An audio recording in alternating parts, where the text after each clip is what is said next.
Hey friends, it's Michelle Lamoureux and welcome to Friday Focus. This is a new series that I'm doing where I'm taking the week's interview, which can run anywhere from 30 to 60 minutes, and I'm giving you the highlight of the interview.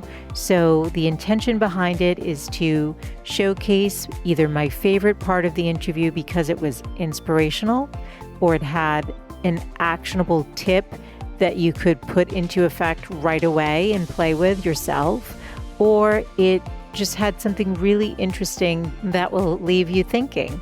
So I hope you enjoyed this week's Friday Focus. Here we go. So one of the parts of the book that I found the most interesting, and you've touched upon it a little bit with the Parkinson's and the dance, is how the arts are being used to help with health disorders. You mentioned mental illness, other illnesses, including like Alzheimer's. You share a story of a father who remembers his son's name after hearing familiar music to him. So where are we going? I mean, is this like the way to prevent? I mean, I'm not going to have you project, but based on your research, maybe you can share an example of like just how profound the arts is to either our mental health or our brain health, our physical health. Maybe one story or something from the research would be really helpful. Well, let me tell the story of Connie Tamaro, who is a creative arts therapist, music therapist. And in the 70s, I think, she started to bring her guitar into residential programs with people with Alzheimer's and dementia. Yep. And the nurses would say, "Oh, Connie, that's so sweet. That's so nice." But by the end of an hour, she would have people who were not able to speak singing the songs of their youth. And it was quite profound. I think it's the closest thing to magic I've ever seen, when you literally see someone awaken to Puff the Magic Dragon and Amazing Grace and You Are My Sunshine. And it's just amazing. It's amazing to see.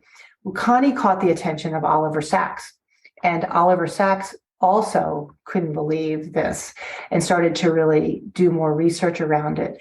And what neurobiologists and cognitive scientists are now understanding about the role of music and autobiographical music and personalized music is that the way our brains lay down code and encode memory when we're 14, 15, 16, 25, in those very highly salient times in our lives where we're building identity and we're making associations.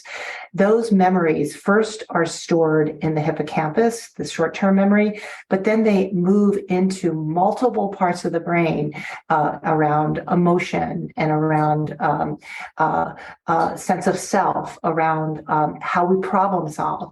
And as we start to lose our hippocampus, which is one of the areas that tends to deteriorate very early on dementia, we're able to still pull those things, those memories, that music from other parts of our brain to wake us up, to light us up, to make it recognized. And I think that might be one of the most extraordinary things that we see with music, in particular with Parkinson's. As I mentioned earlier, because we're losing dopamine, we have to figure out, our brains are sort of hacking the system and are figuring out how to call on different parts of the brain to continue to have motor-based changes in gait or cognition or sleep.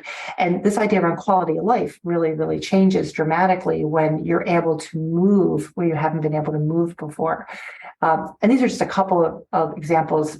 Also with light and sound, there's researchers in Boston that are studying, they've been working in animal models, and now they're moving it into clinical trials with people, using light and sound, in this case, 40 hertz of sound and specific types of optogenetics, to go right at amyloid and plaque. And they've gotten really amazing results. So, music is sound, right? And so thinking about how you harness these sensorial experiences to help to address the progression of, in this case, dementia. Wow. Did you have anything to add to that, Ivy? No, other than Susan encouraged my husband and I to share playlists now with each other of our favorite music. And that was a great recommendation. So God forbid we ever fall into a coma or something, that I now understand why that would be so important, is for us each to have each other's favorite music. Gosh, I'm getting goosebumps from a lot of what you're both talking about.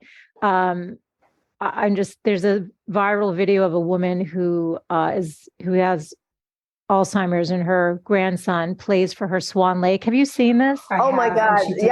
And her arms start going. I just start just crying. I mean, it's just so beautiful that those connections. Immediately that music triggers this memory. And it's in this case, it's not singing. It's her hands were so beautiful. Yes. They were like a young prima ballerina. And here is this old woman in a wheelchair, and yet her hand movements were as graceful as a 22-year-old. It was absolutely magnificent. Do you think that it's preventative? Do you think that if we're engaging, I mean, I'm not asking you to project, but it just seems that it is so powerful. If we can extend our life by 10 years just by engaging once a month for 45 minutes, then what if we are making a daily practice? I mean, it's easy. We can hum, we can sing, right? I just love your thoughts. Yeah, I mean, I think so. With the Parkinson's work during COVID, there's a group, Mark Morris Dance Company has something called Dance for PD. And people would come into a dance studio all over the country, but they come in, they take the train, a bus, a car, very hard to get there. And they dance with their peers. During COVID, they couldn't go. So Mark Morris put this up on Zoom. And literally millions of people around the world started to dance. Oh, wow. Sometimes people would dance with their family members in another country or another city or another house because they couldn't get together. And so this, in essence, became a really interesting opportunity for data. And what they saw was that people were dancing more often. They were dancing more times a day.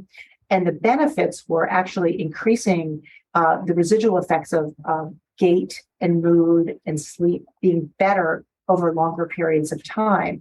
And so, like we take medication every day for certain things. Why can't you take a prescription of dance every day?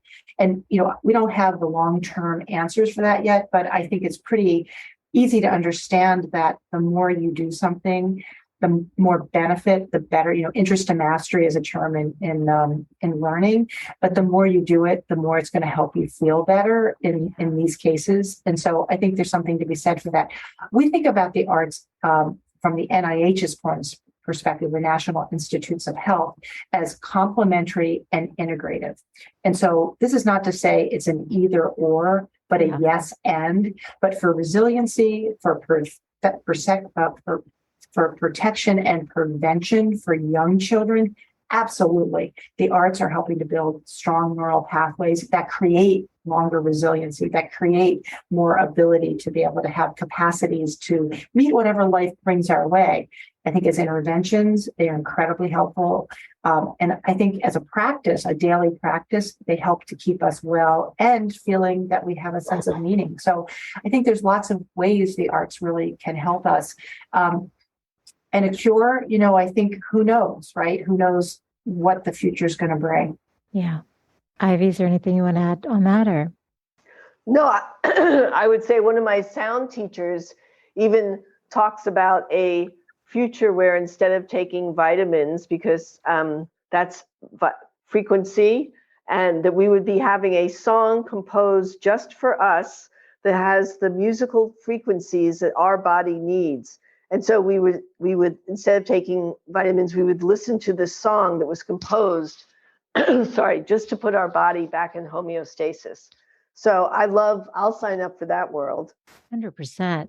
I know we're coming to the end of the time, and I could ask you both so many more questions, but I'll ask just is there anything that I mean, again, like I would love to go a little bit deeper, but I want to be respectful of time. Is there anything I didn't ask that you think is important to just touch upon in terms of, why you wrote this book and getting it out there, what you hope people take away, or anything that we didn't get to touch upon that you do want everyone listening to hear today? Yeah, well, I'll chime in first here. I think that just like science has finally ingrained in us that exercising 20 minutes a day is good for our health and 8 hours of sleep is good for our health, we wrote this book hoping that people would understand that add to your diet 20 minutes a day of doing some art activity or being the beholder of art, and it will change your health and well-being. Love it. Susan?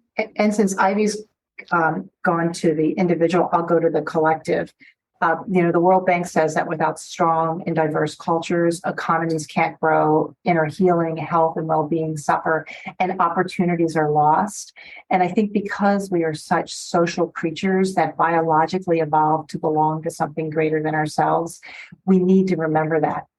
In the book, we say art creates culture, culture creates community, and community creates humanity. So dance more, sing more, write more, can really use the arts in service of your life because we're evolutionarily wired for it.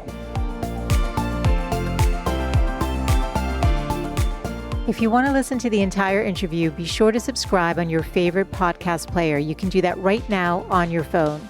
Show notes are always available at thegoodlifecoach.com with all of the interviews also available on the podcast page. And don't forget to share your favorite interviews with your friends. Okay, bye for now.